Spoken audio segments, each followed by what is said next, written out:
ምዕራፍ አንድ ፈቃደኞች ነን። ልጅቷ እናቷን ለመጠየቅ ከውጭ ሀገር ወደ ኢትዮጵያ ትመጣለች። እናቷንም ልታለብስ፣ ልታስጌጥና ልታንቆጠቁጥ ወደ ልብስ መሸጫ ሱቅ ይዛቸው ትወጣለች። እናቲቱም ከዚህ በፊት መስታወት አይተው አያውቁም ነበርና በቁም መስታወቱ ፊት ሲቆሙ ይህች አስቀያሚ ሴትዮ ደግሞ ማን ናት? ይላሉ። ልጅቷም ስቃ እማዬ አንቺ እኮ ነሽ አለቻቸው። እርሳቸውም በትካዜ ቆዩና ለአባትሽ አዘንኩለት አሉ። ለምን ብትላቸው እኔን ወዶ መኖሩ አሉ ይባላል። የሌሎች የመሰለን ጉድለት ለፍርድና ለስድብ ያስቸኩለናል። ጉድለቱ የእኛ መሆኑን ስናውቅ ግን ዝምታን እንመርጣለን። ለራሳችን ኃጢአት ክሪያላይሶን፣ ለሌሎች ኃጢአት ቶሎ ፍርድ እንላለን። እኛ የምንራራው ለእኛ ብቻ ነው። እግዚአብሔር ግን ለሁላችን ይራራል። እግዚአብሔር የታገሰው ጨካኝ ነገስታትን፣ ዓለማዊ ጳጳሳትን ይመስለናል። እግዚአብሔር ግን ሁላችንንም የሚያኖረን በሰፊው ትዕግስቱ እንደሆነ እርሱ ያውቀዋል። የሚገባንን ቢሰጠን ኖሮ አንኖርም ነበር። የሚገባን ሞት ነውና የመኖራችን ምስጢሩ የማይገባንን መቀበላችን ነው። እኒያ እናት መልካቸውን ባዩ ጊዜ ራሳቸውን ጠሉትና ፈረዱበት። በዝግታ ሲያስቡ ደግሞ ራሳቸው የገፉትን ማንነት የተቀበለውን የባላቸውን ፍቅር አሰቡት። ሁላችንም ብንሆን ራሳችንን ለብዙ ዘመን አልተቀበልነውም። ራሳችንን ተጸይፈነዋል። ራሳችንን ለራሳችን የጠላነውን ማንነት ግን እግዚአብሔር እንደተቀበለው ስናስብ ፍቅሩ ደንቆናል። እኚህ እናት ባሌ ስለ እሴቴ ሳይሆን ስለ ማንነቴ የወደደኝ ወዳጄ ነው ብለው የባላቸውን ፍቅር እንደገና አተሙት። ራሳችንን በቅጡ ስናየውና ቀና ብለን የእግዚአብሔርን ፍቅር ስንመለከት ልባችን በቅዱስ ሐዘን መነካት፣ አይኖቻችንም በጸጋ እንባ መርጠብ ይጀምራሉ። በእውነት ስናስበው እግዚአብሔር ያሳዝናል። ሐዘናችንን ከእርሱ ጋር፣ ደስታችንን ከዓለም ጋር የምናሳልፈውን እኛን መውደዱ ያሳዝናል። ልባችን በክፋት፣ አንደበታችን በእርግማን፣ ተግባራችን በርኩሰት የተሞላውን እኛን መፈለጉ በእውነት ያሳዝናል። ነቢዩ ለአምላኩ አዝኖ እናንተ የዳዊት ቤት ሆይ ስሙ፣ በውኑ ሰውን ማርከማችሁ ቀላል ነውን? አምላኬን ደግሞ የምታደክሙ ኢሳይያስ 7:13 ማለቱ እውነት ነው።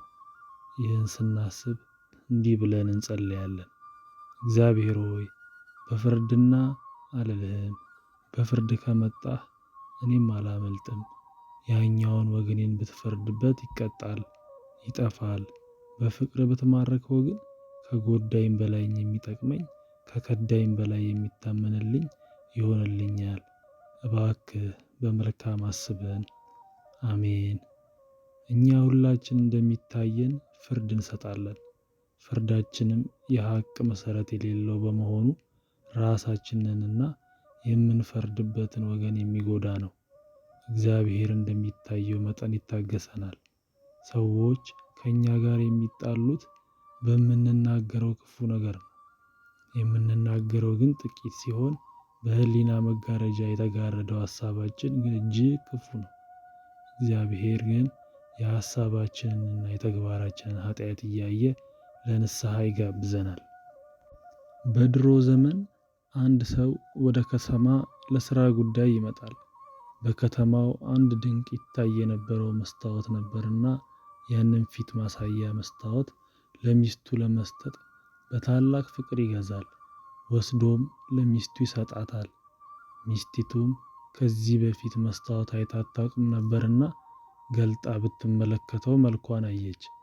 እርሷ ግን ባሏ በከተማ ውስጥ የወደዳት አንዲት ልጃገረድ መስሏት በብስጭት ታስቀምጠዋለች።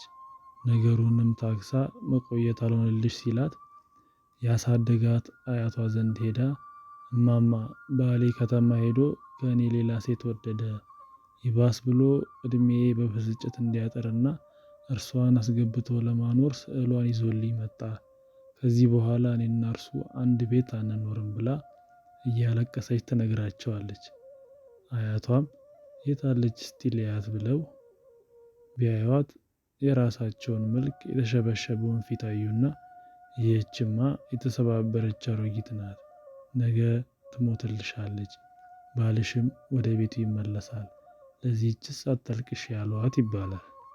ለመልካም የተደረገው ነገር ባለማወቅ እንዴት ክፉ ትርጉም እንዳገኘ ይህ ታሪክ ያስረዳናል። ዛሬም በስጦታቸው ጦር የተመለሰላቸው ብዙ ሰዎች በዙሪያችን አሉ። መልካሙን መልካም የሚል እግዚአብሔር ብቻ ነው። የሰው ጥራጥሬ ግን መልካሙን ያከፋል። ሁላችንም እንደታየን እንፈርዳለን። ሁላችንም በራሳችን እንፈርዳለን። እግዚአብሔር ግን በእውቀቱና በትዕግስቱ ያስተምረናል። ስለ ክርስቶስ በተነገረው ትንቢት ጻድቅ ባሪያዬም በእውቀቱ ብዙ ሰዎችን ያጸድቃል የሚል ይገኝበታል። እኛ ባለማወቅ ብዙዎችን እንኮነናለን። እንደኛ የነገሩን ወራጅ ሳይሆን ምንጩን የሚያየው ጌታ በእውቀቱ መልካሞችን ነፃ አእምሮ ይሰጣቸዋል። እኛ ስራውን እንፈርዳለን። እግዚአብሔር ግን ስራው የተሰራበትን ሐሳብ ይፈርዳል። እንደ ሳኦል ሐሳቡ ክፉ ሆኖ የሚሰራውን መልካም ነገር የሚቀጣ፣ እንደ ጳውሎስ ሐሳቡ ቅን ሆኖ የሚሰራውን ክፉ ነገር የሚያርም የህሊና መርማሪ እግዚአብሔር ነው። ይህ መጽሐፍ ለመጀመሪያ ጊዜ ሲታተም መጽሐፉን ለማከፋፈል በመጀመሪያ የሄድንበት የመጽሐፍት መደብር ውስጥ የነበረች ተረካቢ ሴት እስካሁን ትዝ ትለኛለች። መጽሐፉን አውጥተን ገና ስናሳያት የእግዚአብሔር ትዕግስት ብላ ስቅስቅ ብላ አለቀሰች። እምባዋ ጉንጯን እየተረፈ በልብሷ ላይ መፍሰስ ጀመረ። ዛሬ ሌሊቱን በሙሉ የእግዚአብሔርን ትዕግስት እያሰብኩኝ እንቅልፍ አልተኛውም። ስለዚህ የኔ መልእክት ነውና ለማንኛውም እኔ ልግዛ ብላ መጽሐፉን ገዛች። የእግዚአብሔር ትዕግስት ስናስበው እንቅልፍ ነስቶ በእንባ የሚያረሳን ነው። እግዚአብሔር 6 ቢሊዮን ሕዝብን ከነአመሉና ቀልቡ ችሎ አልተመረረም። እኛ ግን አንድ ሰው መሸከም አቅቶን ውኡ እንላለን። በየዕለቱ ሳንቲም የምንሰጠውን ያንን ለማኝ እንጠየፋለን። ቦታ የሚለዋውጥ ጌታ ግን እኛን ተቀባይ እርሱን ሰጪ ማድረግ እንደሚችል እንዘነጋለን። የእግዚአብሔር ትዕግስት ያስለቅሳል። የእግዚአብሔር ትዕግስት የጨካኞች ብቻ ሳይሆን የእያንዳንዳችን የንስሐ ዕድላችን ነው። የእግዚአብሔር ትዕግስት የሚለው ቃል በራሱ ብርቱና አመራማሪ አስደናቂም ነው።